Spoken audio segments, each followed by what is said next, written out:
हे family, जय माता दी, जय श्री श्याम। कैसे हो आप लोग? आई होप अच्छी हो गई और मैं भी एकदम अच्छी हूँ। तो गाइज, जैसा कि आप लोगों को पता ही है कि मैं आकांक्षा के ऊपर, अनूप आकांक्षा के ऊपर वीडियो बनाई थी। उनकी दादी का जन्मदिन था, उसी के ऊपर रिएक्शन दी थी। तो उसमें आकांक्षा का कमेंट आया है जो कि वो अपनी दादी के बारे में, मैं कुछ ऐसी बातें थी जो उसमें मैं बोली थी जो मुझे अच्छी नहीं लगी थी। वो मैं बोली थी कि दादी जी को, मैं बोली थी कि दादी जी को भी बोलने का मौका देना चाहिए था कि दादी जी बोलती। उसी पे उनका कमेंट आया है, रिप्लाई आया है कि आखिर क्यों नहीं दादी जी बोली, क्या रीजन था दादी जी का, दादी जी को नहीं बोलने दिए।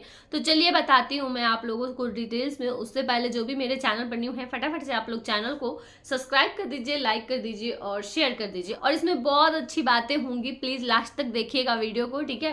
तो गाइस, पहले मैं दादी जी के ही बारे में बोलूंगी कि देखिए, हमें कब इसलिए बोलते हैं ना कि हमें ऐसे ही किसी को जज नहीं करना चाहिए।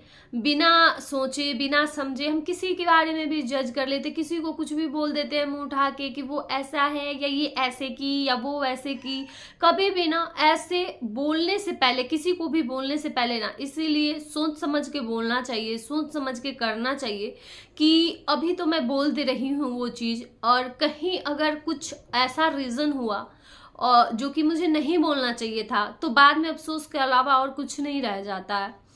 तो मैं वीडियो देखी थी जन्मदिन का, दादी जी का जो बर्थडे मनाया गया था। तो उसमें दादी जी के लिए मैं बोली थी कि दादी जी को बोलने देना चाहिए था, उनका स्पेशल डे था।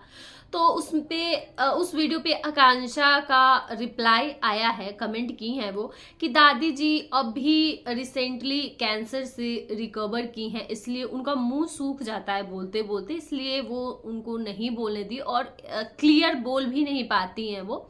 तो मुझे ये चीज़ पता नहीं था, अगर पता रहता ये चीज़ तो मैं कभी नहीं बोलती। और भगवान से यही कहूँगी कि दादी जी स्वस्थ रहें, दादी जी को कोई कष्ट कुछ भी ना हो, दादी जी स्वस्थ रहें, निरोग रहें।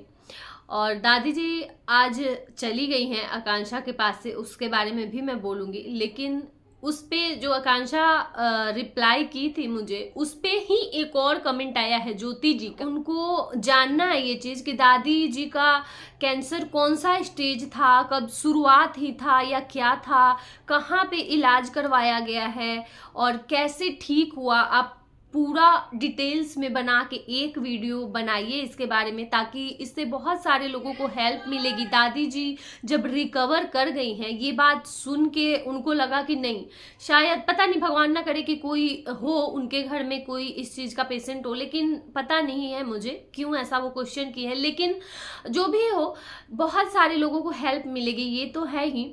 और आप इन्फ्लुएंसर हो तो आपको, मुझे लगता है ना कि इस बारे में आपको बनाना चाहिए, ताकि लोगों को पता चले कि हाँ कौन सा स्टेज था, क्या था, कैसे था, आपको पूरा बताना चाहिए। आप देखी भी होंगी, आप ही के कमेंट में उनका वो था, क्वेश्चन था, तो आप पता नहीं शायद देखी होंगी। तो मुझे लगता है ना, जब भी आप फ्री होइएगा, मैं ये नहीं कहती हूँ कि अभी ही, अभी तो आपके घर में कुछ लोग आए भी हैं, तो जब भी आप फ्री होइएगा कोशिश जरूर करिएगा कि इस बारे में एक वीडियो बनाए आप, कि दादी जी का कैसे ठीक हुआ, कहाँ ट्रीटमेंट करवाई थी, सब कुछ बताइएगा, ताकि जितने लोग आपको चाहने वाले हैं वो, उनको थोड़ा सा इस बारे में नॉलेज हो पाए। क्योंकि इस बीमारी से बहुत बहुत सारे लोग आज के टाइम पे ना, आजकल इस बीमारी से बहुत सारे लोग ग्रसित हैं और वो समझ में उनको नहीं आता हम कहाँ इलाज करवाएं, कौन सा डॉक्टर अच्छा है, क्या अच्छा रहेगा, क्या सही रहेगा, क्या गलत रहेगा, कुछ समझ में नहीं आता। तो मुझे लगता है ना, इस पे ये बात सही बोली है ज्योति जी, और बहुत अच्छा की है ज्योति जी कि आप ये बात रखी हैं और रखना भी चाहिए। बहुत अच्छा किए कि आप ये बात रखी हैं। तो मैं यही कहूँगी आकांक्षा से कि आपको जब भी टाइम मिले प्लीज़ एक वीडियो इस पे ज़रूर बनाइएगा, आप जब भी फ्री हो तो। बाकी इनके घर में आ गई है नीतू मेहना, तो नीतू जी आप ये बताइए कि आप पहले से क्यों नहीं आई। दादी जी का इतना स्पेशल डे था, सच में ये तो बहुत शिकायत वाली बात है, बहुत बुरा मानने वाली बात है। भाई आपको आना चाहिए था, दादी जी का इतना स्पेशल डे था, इतना अच्छा था और आप आई नहीं। लेकिन कुछ ना कुछ ऐसा जरूर मजबूरी रहा होगा, मानती हूँ मैं, हम हाउस वाइफ है, ऐसे घर की बहुत सारी जिम्मेदारी रहती है हमारे ऊपर, कभी भी कहीं भी नहीं जा सकते हैं। तो मानती हूँ मैं ये चीज़, कुछ ना कुछ जरूर आपका रहा होगा रीज़न, स्ट्रॉन्ग ही रीज़न होगा, तभी आप नहीं आई, वरना आप आ जाती। जो बाद में आई हैं, एक दिन बाद आई हैं, सो आ जाती आप, ऐसा नहीं है कि आप नहीं आती। बाकी उस टाइम पे आती तो और ज़्यादा अच्छा रहता। खैर कोई बात नहीं, समझती हूँ, होता है, काम होता है। लेकिन पहली बात मैं ये बोलूंगी, जितने सब्सक्राइबर हैं सुन लीजिए कान खोल के, जितने लोग भी देख रहे हैं मुझे बिना सब्सक्राइब किए हुए, आकांक्षा के और नीतू महना के सब्सक्राइबर, कान खोल के सुन लीजिए। आप लोग ना आकांक्षा को सब्सक्राइब करिए, ना नीतू महना को सब्सक्राइब करिए, आप सब लोग सिर्फ मुझे सब्सक्राइब करिए, क्योंकि यहाँ पे 2 लोगों में हो रही है मारा मारी सब्सक्राइबर के लिए। तो आप लोगों से मैं बोल देती हूँ कि ये दोनों को लड़ने दीजिए, आप लोग इन लोगों को खूब लेने दीजिए। आप लोग इन दोनों में से किसी को सब्सक्राइब मत करिए, मैं बता रही हूँ, आप लोग सब आके मुझे सब्सक्राइब कर लीजिए, ठीक है। तो ये अच्छा सॉल्यूशन है, तो मैं सॉल्यूशन निकाल दी हूँ, क्योंकि 2 लोग जब आपस में लड़ते हैं तो तीसरे इंसान को आना पड़ता है, और मैं आके और इसका सॉल्यूशन निकाल दी हूँ। अब आपस में जितना लड़ना है आप लोग लड़ो, बाकी सब्सक्राइबर मेरे पास आएंगे, तो आप लोग आइए और मुझे सब्सक्राइब करिए ठीक है। तो गाइज अच्छा लगता है ये सब चीज़ें ना, मुझे बहुत अच्छा लगता है इनका, ये लोग जब इकट्ठे होते हैं ना सारे फ्रेंड, तो मुझे पहले का दिन याद आ जाता है। पहले कितना अच्छा दिन रहता था, सारे फ्रेंड एक साथ रहते थे। कुछ बात मैं करूँगी, इस वीडियो में नहीं करूँगी, नेक्स्ट वीडियो में मैं करूँगी, जिसमें कुछ अलग और भी इनके फ्रेंड थे, उनके बारे में भी मैं बात करूंगी। तो वो दिन याद आ जाता है इन लोगों को देख के, बहुत ही अच्छा लगता था। खैर कोई बात नहीं, नीतू महना जब से आई हैं अच्छा लगता है, जहाँ भी जाती हैं, जिसके भी ब्लॉग में चली जाए। एक बात याद आ गया, इनका आदत अभी तक नहीं छूटा है, जो भी बगल में बैठे रहेगा उससे ये बात बोलने का, मेरा 8 मिनट का व्लॉग है पूरा बनवा के जाना, मेरा 8 मिनट का व्लॉग है पूरा। ये आदत अभी तक नहीं सुधरा है, और ये जब से मैं शुरू से देखी हूँ इनको, तब से ये आदत है भाई। ये कहीं जाती हैं, किसी के भी पार्टी में या कहीं भी जाती हैं, तो जिसके पास बैठ जाती हैं एकदम चिपक जाती हैं, हिलने नहीं देती हैं उसको कि मेरा बिना 8 मिनट। अच्छा एक बात मुझे समझ में नहीं आता है, हम रिएक्शन देते हैं तो हमारा भी 10 मिनट हो जाता है, 11 मिनट हो जाता है, कभी 12 मिनट हो जाता है, कभी 9 मिनट हो जाता है, 8 मिनट एकदम एग्जैक्ट 8 मिनट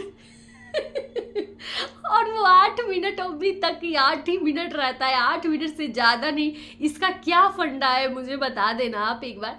कहीं कुछ ऐसा तो नहीं है कि 8 मिनट होने से वीडियो वायरल हो जाता है क्या? इसका क्या फंडा है कि 8 मिनट में? इतना तो टाइम किसी को नहीं देखी हूँ, लेकिन इनको मैं बहुत दिनों से वॉच कर रही हूँ, शुरू से ही, कि इनका 8 मिनट का ही रहता है भाई व्लॉग का टारगेट, कि 8 मिनट का होना चाहिए व्लॉग।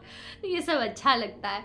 बाकी दादी जी चली गई हैं, मैं देखी हूँ आकांक्षा का जो ब्लॉग आया था उसमें बहुत ही इमोशनल वाला मोमेंट था वो, और बहुत ही बुरा लग रहा था देख के, दादी जी इतना रो रही थी। एक बात तो बहुत ज़्यादा बुरा लगा है देख के, जब दादी जी बोली हैं कि पता नहीं नेक्स्ट बार मिल पाएंगी या नहीं, ऐसा कुछ बोली है, तो वो चीज़ बहुत ज़्यादा दुख हुआ है। एज भी हो गया है दादी जी का, कुछ भी कह नहीं सकते हैं, लेकिन भगवान ना करे कि अभी वो ठीक ठाक दिख रही है, स्वस्थ दिख रही हैं। अब अंदरूनी हमें पता नहीं है कि और क्या उनको प्रॉब्लम है क्या नहीं, कुछ हमें पता नहीं है, लेकिन भगवान उनको अच्छे से रखे, स्वस्थ रखे। बहुत मतलब मैं क्या बताऊँ, आकांक्षा बोल रही थी ना कि सब लोग कमेंट कर रहे हैं कि हम, मेरी भी दादी होती तो मुझे सच में, मुझे भी ये चीज़ फील हुआ था कि काश मेरी भी दादी होती तो हम भी ये दिन अपनी दादी को दिखाते। लेकिन खैर कोई बात नहीं, दादी नहीं है तो मम्मी पापा है ना हमारे, हम मम्मी पापा के साथ ऐसा करेंगे, है ना। गाइज बताइए, जिनके दादा दादी नहीं है तो आप लोग अफसोस मत करिएगा, आपके मम्मी पापा अंकल आंटी और सब लोग होंगे ना, आप उनको स्पेशल फील करवाइए। जरूरी नहीं है कि जो चले गए नहीं है उनके लिए अफसोस में बैठेंगे, जो लोग हैं आपके लाइफ में उनको भी तो आप ये खुशी दे सकते हैं ना। तो ऐसा ही करिए। चलिए चलते हैं, ये वीडियो बहुत बड़ा हो जाएगा, रहने देते इस वीडियो को यहीं तक गाइस, बाय बाय।